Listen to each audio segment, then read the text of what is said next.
নিজ দলে ভোট টানতেই হোক বা অন্য কোনো কারণ, আওয়ামী লীগকে বেশ সমীহ করেই কথা বলতে দেখা যাচ্ছে বিএনপি নেতাদের। মির্জা ফখরুল ইসলাম আলমগীর প্রকাশ্যেই ঘোষণা দিয়েছেন ভালো আওয়ামী লীগারদের কোনো ধরনের হয়রানি করবে না বিএনপি। এবার তারেক রহমান বললেন, রাজনীতি করার অধিকার সবারই আছে, সে যদি হয় শেখ হাসিনার সন্তানও।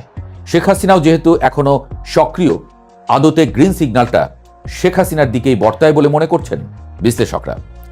শুক্রবার ব্রিটিশ বার্তা সংস্থা রয়টার্সকে দেওয়া এক বিশেষ সাক্ষাৎকারে বিএনপি চেয়ারম্যান তারেক রহমান যে বক্তব্য রেখেছেন তা কেবল একটি রাজনৈতিক মন্তব্য নয়, বাংলাদেশের আগামী রাজনীতিতে এক সুদূর প্রসারী বিনিয়োগ বলেই মনে করছেন বিশ্লেষকরা।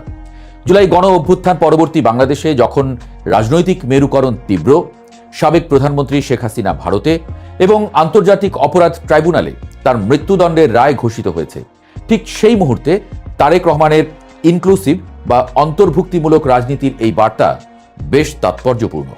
তিনি স্পষ্ট করেছেন, শেখ হাসিনার সন্তানরা বিদেশ থেকে ফিরে এসে রাজনীতিতে যুক্ত হতে পারবেন কিনা এমন প্রশ্নের জবাবে জনগণের আদালতের উপরই সব ছেড়ে দিয়েছেন তিনি। বলেছেন, যদি কাউকে মানুষ গ্রহণ করে, যদি মানুষ তাদের স্বাগত জানায়, তাহলে যে কারো রাজনীতি করার অধিকার রয়েছে।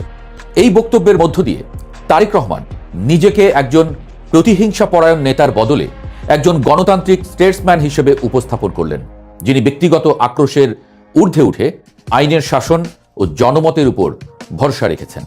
বিশ্লেষকরা মনে করছেন, তারেক রহমানের এই বক্তব্যের পেছনে কাজ করছে গভীর রাজনৈতিক অঙ্ক। আপাত দৃষ্টিতে মনে হতে পারে এটি উদারতা, কিন্তু এর নেপথ্যে রয়েছে ভোট ব্যাংকের হিসেব নিকেশ এবং মাঠের রাজনীতির বাস্তবতা। বর্তমানে বিএনপির প্রধান প্রতিদ্বন্দ্বী হিসেবে মাঠে সক্রিয় রয়েছে জামায়াতে ইসলামী, সাংগঠনিকভাবে শক্তিশালী এবং মাঠ দখলে জামায়াত বর্তমানে বেশ সুবিধাজনক অবস্থানে রয়েছে। এই পরিস্থিতিতে জামায়াতকে এককভাবে মোকাবেলা করা এবং নির্বাচনে নিরঙ্কুশ সংখ্যাগরিষ্ঠতা অর্জনের জন্য বিএনপির প্রয়োজন একটি বিশাল ভোট ব্যাংক। বিভিন্ন জরিপ বলছে, আওয়ামী লীগের ঐতিহ্যবাহী ভোটারদের একটি বড় অংশ, যারা বর্তমানে নেতৃত্বহীন এবং হতাশ, তারা জামায়াতের উত্থান ঠেকাতে বিএনপির দিকে ঝুঁকছেন। এমনকি বিএনপির নীতি নির্ধারকরাও মনে করছেন, আওয়ামী লীগের ভোটাররা শেষ পর্যন্ত বিএনপিকেই বেছে নেবে মন্দের ভালো বা সেকুলার স্পেস ধরে রাখার স্বার্থে। ঠিক এই জায়গাটিতেই বিএনপি সফট গেম খেলছে। মির্জা ফখরুল ইসলাম আলমগীরের ভালো আওয়ামী লীগারদের হয়রানি না করার ঘোষণা এবং তারেক রহমানের এই গ্রিন সিগন্যাল সবই এক সুতোয় গাঁথা, এমনই মত বিশ্লেষকের।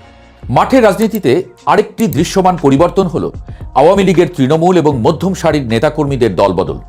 বিগত ১.৫ বছরে মামলার খড়গ এবং আন্তর্জাতিক কোণঠাসা অবস্থা থেকে বাঁচতে অনেক আওয়ামী লীগ নেতাকর্মী বিএনপিতে যোগদান করেছেন বা করার অপেক্ষায় আছেন। বিএনপিও কৌশলগত কারণে এদের সাদরে গ্রহণ করছে।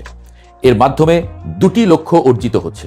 প্রথমত, স্থানীয় পর্যায়ে আওয়ামী লীগের সাংগঠনিক শক্তিকে পুরোপুরি নিষ্ক্রিয় করে দেওয়া এবং দ্বিতীয়ত, জামায়াত শিবিরের বিপরীতে নিজেদের সাংগঠনিক ভিত্তি আরও মজবুত করা। রয়টার্সকে দেওয়া সাক্ষাৎকারে তারেক রহমান যখন বললেন, যদি কেউ অর্থাৎ আওয়ামী লীগ যদি জনগণের কাছে গ্রহণযোগ্য হয়, জনগণ যদি তাকে স্বাগত জানায়, তাহলে যে কারো রাজনীতি করার অধিকার আছে, তখন তিনি আসলে এই বার্তাটিই দিচ্ছেন যে বিএনপি একটি গণতান্ত্রিক দল হিসেবে রাজনৈতিক সহ অবস্থানে বিশ্বাসী, যা আন্তর্জাতিক সম্প্রদায়ের কাছেও বিএনপির গ্রহণযোগ্যতা বাড়াবে। বিশেষ করে পশ্চিমা বিশ্ব যখন বাংলাদেশে একটি সুষ্ঠু এবং অংশগ্রহণমূলক নির্বাচনের দিকে তাকিয়ে আছে, তখন প্রধান বিরোধী নেতার মুখে এমন সহনশীল বক্তব্য তার ভাবমূর্তি উজ্জ্বল করবে। নির্বাচনী জোট ও সরকার গঠন নিয়েও তারেক রহমান অত্যন্ত স্পষ্ট অবস্থান নিয়েছেন। জামায়াতে ইসলামীর সঙ্গে ঐক্য সরকার গঠনের প্রস্তাব তিনি সরাসরি নাকচ করে দিয়েছেন। তার যুক্তি হলো, আমার রাজনৈতিক প্রতিপক্ষের সঙ্গে কিভাবে আমি সরকার গঠন করি, তাহলে বিরোধী দল কি হবে? এই বক্তব্যের মাধ্যমে তিনি পরিষ্কার করেছেন যে আগামী নির্বাচনে বিএনপি একাই সরকার গঠন করতে চায় এবং সংসদে একটি শক্তিশালী বিরোধী দলের উপস্থিতি কামনা করে। এটি জামায়াতের প্রতি একটি প্রচ্ছন্ন বার্তাও বটে। জরিপগুলো বলছে, তারেক রহমান বর্তমানে প্রধানমন্ত্রী হিসেবে জনমত জরিপে সবার চেয়ে এগিয়ে আছেন। বিএনপি আত্মবিশ্বাসী যে নির্বাচনে ৩০০ সংসদীয় আসনের ২/৩ বেশি আসনে তারা জয়লাভ করবে। বর্তমানে ২৯২টি আসনে বিএনপির প্রার্থীরা প্রতিদ্বন্দ্বিতা করছেন এবং বাকি আসনগুলোতে তাদের জোট শরিকরা লড়ছেন। বিএনপি নেতাদের মতে সরকার গঠনের জন্য পর্যাপ্ত সংখ্যক আসন তাদের থাকবে এবং এর জন্য জামায়াতের উপর নির্ভর করার কোনো প্রয়োজন তাদের নেই। জামায়াতকে জোটে না নেওয়ার সিদ্ধান্তটি বিএনপির দীর্ঘমেয়াদী কৌশলের অংশ, যেখানে তারা উগ্র ডানপন্থী তকমা ঝেড়ে ফেলে একটি মধ্যপন্থী উদার গণতান্ত্রিক দল হিসেবে নিজেদের প্রতিষ্ঠিত করতে চাইছে। শুধু অভ্যন্তরীণ রাজনীতি নয়, পররাষ্ট্রনীতির ক্ষেত্রেও তারেক রহমান ভারসাম্যপূর্ণ এবং বাস্তববাদী দৃষ্টিভঙ্গি তুলে ধরছেন।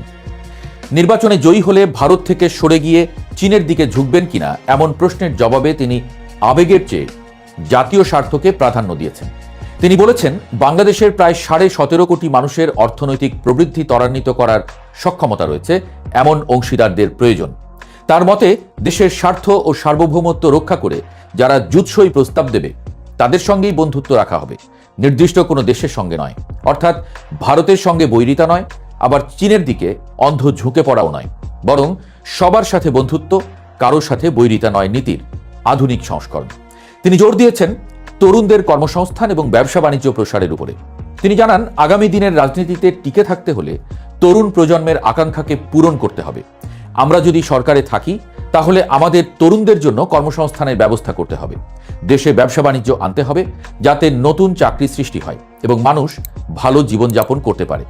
তারেক রহমানের এই কথাগুলো প্রমাণ করে যে তিনি কেবল ক্ষমতার পট পরিবর্তন নয়, বরং অর্থনৈতিক মুক্তির স্বপ্ন দেখাচ্ছেন। তারেক রহমানের এই সাক্ষাৎকার এবং সাম্প্রতিক রাজনৈতিক পদক্ষেপগুলো বিশ্লেষণ করলে বোঝা যায়, বিএনপি নানাভাবে প্রমাণ করতে চাইছে বিএনপি এখন আর কেবল রাজপথের আন্দোলনকারী দল নয়, রাষ্ট্র পরিচালনার জন্য প্রস্তুত দলটির নামও বিএনপি। শেখ হাসিনার সন্তানদের অর্থাৎ জয় পুতুলদের রাজনীতিতে ফেরার বিষয়ে তার ইতিবাচক মন্তব্য আদতে আওয়ামী লীগের সাধারণ সমর্থকদের আশ্বস্ত করার একটি কৌশল, যাতে তারা জামায়াতের দিকে না ঝুঁকে বা নির্বাচন বর্জন না করে বিএনপির বাক্সে ভোট দেয়। জরিপে তারেক রহমানের প্রধানমন্ত্রী হওয়ার সম্ভাবনা এবং আওয়ামী লীগের ভোটারদের বিএনপির দিকে ঝুঁকে পড়ার প্রবণতা সব মিলিয়ে 2026 সালের নির্বাচনের মাঠ এখন বিএনপির অনুকূলে বলেই মনে হচ্ছে। তবে জামায়াতের মাঠ দখলের তৎপরতা এবং তাদের নীরব ভোট ব্যাংক বিএনপির এই সমীকরণে শেষ পর্যন্ত কোনো পরিবর্তন আনে কিনা তা দেখার জন্য অপেক্ষা করতে হবে নির্বাচনের ফলাফল পর্যন্ত। তবে এটুকু নিশ্চিত, তারেক রহমানের এই সব কথা আসলে কতটুকু ফলবে ভবিষ্যতে তা দেখতে সময়ের হাতে সব ছেড়ে দেওয়া ছাড়া আর কোনো উপায় নেই।